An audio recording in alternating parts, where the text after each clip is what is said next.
1999년 12월 31일 정지훈과 이수연은 밀레니엄 해돋이를 보러 정동진으로 향했다. 다음날 새벽 바위 위에는 빨간 목도리만 남아있었다. 그들은 영원히 돌아오지 않았다. 안녕하세요. 오늘도 방문해주셔서 감사합니다. 구독과 좋아요는 이야기를 만드는데 큰 힘이 됩니다. 오늘의 이야기 바로 시작하겠습니다. 2024년 10월 강릉경찰서의 전화는 정지민의 일상을 25년 전으로 되돌렸다. 어부들이 그물에서 건진 방수 가방. 바닷물에 25년간 잠겨 있었지만 내용물 일부는 알아볼 수 있었다. 신분증의 이름 정지훈. 1974년생. 지민의 형이었다. 경찰서로 향하는 기차 안에서 지민은 창밖을 바라봤다. 40년을 살면서 단 하루도 형을 잊은 적이 없었다. 금방 올게. 하지만 형은 금방 오지 않았다. 25년이 흘렀다. 강릉경찰서 증거보관실은 습기 냄새가 났다. 투명 비닐봉투 안에 유품들, 너덜너덜해진 지갑, 흐릿해진 기차표, 물에 불어 뭉개진 사진들. 지민은 떨리는 손으로 비닐을 만졌다. 이것이 형이 전부였다. 25년 만에 돌아온 형의 흔적. 담당 형사는 미안하다는 표정으로 서류를 건넸다. 1999년 미제 사건 파일, 노란 종이에 바랜 글씨들, 실종 신고서, 수색 기록, 목격자 진술서, 그리고 맨 마지막 장 빨간 도장이 찍힌 종결 보고서. 사고사 추정. 지민은 파일을 천천히 넘겼다. 형사는 당시 수색 상황을 설명했다. 3일간 해안가를 뒤졌지만 아무것도 찾지 못했다고. 목도리 하나만 발견됐다고. 시신은 끝내 떠오르지 않았다고. 지민은 고개를 끄덕였다. 이미 알고 있는 이야기였다. 15살 때부터 수없이 들었던 이야기. 하지만 이번엔 달랐다. 바다가 뭔가를 돌려줬다. 25년 만에 지민은 정동진행 기차표를 끊었다. 형이 마지막으로 향했던 그곳, 형이 사라진 그곳. 이번에는 형을 찾을 수 있을까? 아니, 적어도 그날 무슨 일이 있었는지 알 수 있을까? 기차는 동해안을 따라 달렸다. 창밖으로 바다가 보였다. 어딘가 저 바다 밑에 형이 있을지도 모른다는 생각이 스쳤다. 1999년 12월 30일 저녁 15살 지민은 형의 방문 앞에 서 있었다. 안에서 형의 목소리가 들렸다. 전화 통화 중이었다. 수연이라는 이름이 몇 번 들렸다. 형의 여자친구. 지민은 한 번도 본 적 없었다. 형은 늘 바쁘다며 소개를 미뤘다. 다음날 새벽 형은 가방을 메고 집을 나섰다. 지민은 잠결에 현관문 소리를 들었다. 일어나 형의 방으로 갔다. 책상 위에 쪽지가 있었다. 금방 올게. 형의 특유한 흘려 쓴 글씨체. 지민은 다시 잠들었다. 형이 금방 돌아올 거라 믿으며. 하지만 저녁이 되어도 형은 돌아오지 않았다. 아버지가 형의 휴대폰으로 전화했지만 꺼져 있었다. 어머니는 걱정하기 시작했다. 밤이 깊어졌다. 1월 1일 새벽 경찰로부터 전화가 왔다. 정동진에서 실종 신고가 접수됐다는 내용이었다. 2024년 현재 지민은 정동진역에 내렸다. 25년 전과 많이 달라진 풍경이었다. 역사는 새로 지어졌고 주변에는 카페들이 들어섰다. 하지만 바다는 그대로였다. 형이 마지막으로 본 바다. 지민은 해변으로 걸어갔다. 파도 소리가 귓가에 울렸다. 지민은 모래사장을 밟았다. 어딘가 이 근처에서 형이 사라졌다. 25년 전 그날도 이렇게 파도가 밀려왔을까? 지민은 주변을 둘러봤다. 민박집을 찾아야 했다. 당시 형이 묵었던 곳. 해맞이 민박. 낡은 간판을 찾는데 1시간이 걸렸다. 지금은 손자 세대가 게스트하우스로 운영 중이었다. 지민은 현관문을 열었다. 안에서 할머니 한 분이 나왔다. 김덕순 72세. 당시 민박집을 운영했던 주인이었다. 지민은 자신을 소개했다. 1999년 실종된 정지훈의 동생이라고. 할머니의 얼굴이 굳었다. 그 사건을 기억한다고 했다. 25년이 지났지만 잊을 수 없다고. 할머니는 지민을 안쪽 거실로 안내했다. 벽에는 오래된 사진들이 걸려 있었다. 1990년대 정동진 풍경들. 할머니는 천천히 입을 열었다. 그날을 기억한다고 했다. 젊은 커플이 12월 31일 저녁에 도착했다고. 체크인을 하고 짐을 풀었다고. 201호실이었다. 할머니는 당시 숙박부를 꺼내 보여줬다. 노란 종이에 핏 바랜 글씨. 정지훈, 이수연. 체크인 시간 오후 7시 30분. 지민은 형의 이름을 손가락으로 따라갔다. 25년 전 형이 직접 쓴 글씨였다. 커플은 짐을 풀고 저녁을 먹으러 나갔다고 했다. 밤 11시쯤 돌아왔다고. 할머니는 그들이 조용했다고 기억했다. 다른 손님들은 떠들썩했지만 201호는 조용했다고. 다음날 새벽 방을 확인했을 때 이미 비어 있었다고. 침대는 정리되어 있었고 짐도 그대로였다고. 할머니의 남편이 거실로 들어왔다. 김용진 74세. 그는 아내와 다른 기억을 가지고 있었다. 그날 밤 201호에서 소리가 났다고 했다. 다투는 소리 같았다고. 하지만 할머니는 고개를 저었다. 그건 202호였다고. 201호는 조용했다고. 부부는 서로 다른 이야기를 했다. 지민은 혼란스러웠다. 25년이 지나면서 기억이 뒤섞인 것 같았다. 할머니는 확실히 조용했다고 주장했고 할아버지는 소리를 들었다고 확신했다. 둘 중 누구의 기억이 맞는 걸까? 지민은 201호를 보고 싶다고 했다. 지금은 리모델링되어 당시 모습은 남아있지 않았다. 하얀 벽지와 새 가구들. 하지만 창문 너머 보이는 바다는 그대로였다. 형이 마지막 밤을 보낸 밤. 형이 마지막으로 본 풍경. 지민은 창가에 섰다. 형도 여기 섰을까? 무슨 생각을 했을까? 민박집을 나오며 지민은 깨달았다. 25년은 너무 긴 시간이었다. 기억은 흐릿해지고 사실은 왜곡되었다. 이제 남은 건 희미한 증언들 뿐이었다. 해변에는 노점들이 줄지어 있었다. 호떡, 군밤, 오징어. 지민은 하나씩 찾아다녔다. 1999년에도 이곳에서 장사했던 사람들을 찾아다녔다. 대부분은 이미 떠났거나 세대교체가 됐다. 하지만 몇몇은 남아있었다. 최영숙 62세. 당시 호떡 노점을 운영했다. 그녀는 빨간 목도리를 기억했다. 새벽에 본 것 같다고 했다. 여자가 울고 있었던 것 같다고. 남자가 여자의 손을 잡고 바다 쪽으로 걸어갔다고. 하지만 정확한 시간은 기억나지 않았다. 4시였을 수도 5시였을 수도 있었다. 박철수 65세. 어묵 장사를 했다. 그는 다른 기억을 가지고 있었다. 커플이 웃고 있었다고 했다. 여자가 남자 등에 엎여서 사진을 찍었다고. 행복해 보였다고. 시간은 역시 애매했다. 해 뜨기 전이었다는 것만 확실했다. 지민은 두 증언을 메모했다. 같은 커플을 본 건지 다른 커플을 본 건지 알 수 없었다. 당시 정동진에는 수만 명이 몰려 있었다. 빨간 목도리를 한 여자도 수십 명이었을 것이다. 검은 옷을 입은 남자는 수백 명이었을 것이다. 이경호 58세를 만났다. 당시 대학생 자원봉사자로 안전요원을 했다. 그는 목도리를 발견한 사람이었다. 새벽 5시 30분쯤이었다고 정확히 기억했다. 바위 위에 놓여 있었다고. 주변에 발자국은 없었다고.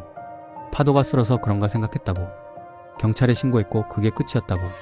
지민은 그 바위를 찾았다. 지금은 안전 펜스가 쳐져 있었다. 파도가 세게 치는 곳이었다. 25년 전에도 위험한 곳이었을 것이다. 왜 형과 수연은 여기로 왔을까? 해돋이를 보기에는 다른 곳이 더 좋았을 텐데. 바위 위에 서서 지민은 바다를 바라봤다. 형이 마지막으로 섰던 자리일지도 모른다. 파도가 발밑을 때렸다. 형은 여기서 무엇을 봤을까? 무엇을 생각했을까? 왜 돌아오지 않았을까? 서울로 돌아온 지민은 형의 옛 물건들을 뒤졌다. 서랍 깊숙이 숨겨둔 상자, 형의 대학 졸업앨범, 다이어리, 수첩 뒷장에 전화번호들이 적혀 있었다. 25년 전 번호들.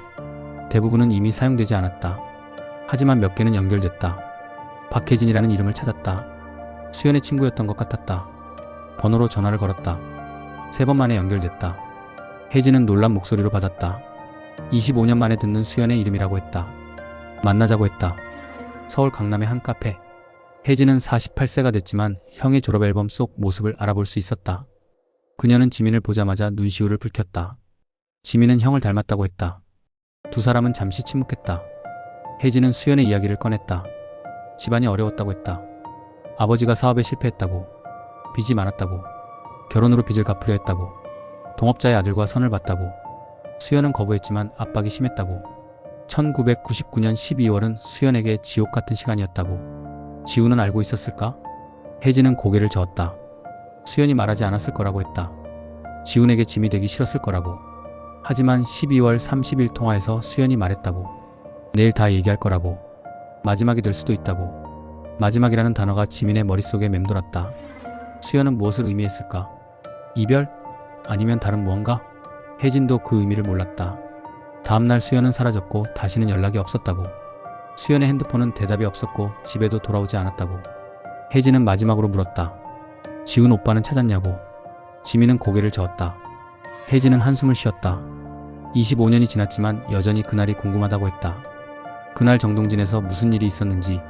강릉경찰서 자료실은 먼지 냄새가 났다. 은퇴한 형사 김정수가 지민을 안내했다. 67세의 그는 1999년 당시 이 사건을 담당했던 사람이었다. 회색 파일 박스를 꺼내며 그는 한숨을 쉬었다. 25년이 지났지만 여전히 마음에 걸리는 사건이라고 했다. 파일 안에는 당시 수사 기록이 빼곡했다. 실종 신고서, 민박집 조사 내역, 해안 수색 보고서, 목격자 진술서 수십 장.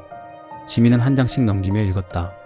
1999년 12월 31일부터 2000년 1월 3일까지 3일간의 수색 기록. 해안경비대와 경찰, 소방이 총동원됐다. 하지만 결과는 없었다. 목도리 발견 보고서가 눈에 띄었다. 2000년 1월 1일 오전 5시 37분 발견. 위치는 정동진 해변 동쪽 바위지대. 빨간색 니트 재질. 물에 젖어 있었음. 주변 발자국 없음. 파도에 의한 것으로 추정. 유일한 물증이었다. 김정수는 당시 상황을 설명했다. 밀레니엄 해돋이로 3만 명이 몰렸다고 했다. 혼잡했고 통제가 어려웠다고. 실종 신고만 3건이 접수됐다고. 다른 2건은 해결됐지만 이 사건만 미제로 남았다고. 시신이 발견되지 않아 사고사로 결론 내릴 수밖에 없었다고. 지민은 수연의 가족 조사 기록을 봤다. 2000년 1월 2일 면담. 수연의 아버지는 사채업자에게 쫓기고 있었다. 빚이 3억이 넘었다. 수연을 통한 결혼으로 빚을 탕감받으려 했다. 수연은 거부했고 가출을 고려 중이었다. 아버지는 수연이 도망친 것 같다고 진술했다. 하지만 수연의 계좌는 움직이지 않았다. 핸드폰도 2000년 1월 1일 새벽 2시를 마지막으로 꺼졌다. 마지막 기지국은 정동진이었다. 신용카드 사용 내역도 없었다. 주민등록 이동도 없었다. 완벽하게 증발했다. 지훈도 마찬가지였다. 김정수는 파일을 덮으며 말했다. 3가지 가능성이 있었다고. 파도에 휩쓸린 사고사, 계획된 실종, 아니면 제3자 개입. 하지만 증거가 없어 결론을 내릴 수 없었다고. 25년이 지난 지금도 마찬가지라고. 지민은 정동진으로 다시 돌아왔다. 이번에는 1999년 당시 지도를 들고 왔다. 25년 전과 지금을 비교하기 위해서였다. 해변가는 많이 변했다. 당시 노점들이 있던 자리는 카페가 됐고 민박집들은 게스트하우스로 바뀌었다. 작은 어촌 마을은 관광지가 됐다. 당시 CCTV는 없었다. 1999년은 아직 감시 카메라가 보편화되지 않은 시대였다. 정동진역에도 없었고 해변가에도 없었다. 목격자 증언에만 의존할 수밖에 없었다. 하지만 목격자들의 기억은 25년이 지나며 희미해졌다. 서로 엇갈렸고 확신도 없었다. 지민은 형의 삐삐 기록을 추적하려 했다. 하지만 통신사는 10년 이상 된 기록은 보관하지 않는다고 했다. 1999년 데이터는 이미 사라졌다. 은행 거래 내역도 마찬가지였다. 7년 보관 후 폐기 원칙. 형과 수연의 금융 기록은 존재하지 않았다. 민박집 숙박부도 원본은 사라졌다. 할머니가 보관하던 것은 폭사본이었다. 형의 짐도 경찰이 보관하다 5년 후 폐기했다. 목도리도 증거 보관 기간이 지나 소각됐다. 물리적 증거는 하나도 남지 않았다. 시간이 모든 흔적을 지웠다. 지민은 당시 사진들을 모았다. 인터넷에서 찾은 1999년 정동진 해돋이 사진들, 누군가 찍어 올린 개인 앨범들, 수천 명이 찍힌 사진 속에서 형과 수연을 찾으려 했다. 며칠 밤을 지새우며 확대하고 비교했다. 하지만 찾을 수 없었다. DNA 대조를 시도했다. 바다에서 건진 가방의 물품에서 DNA를 추출해달라고 요청했다.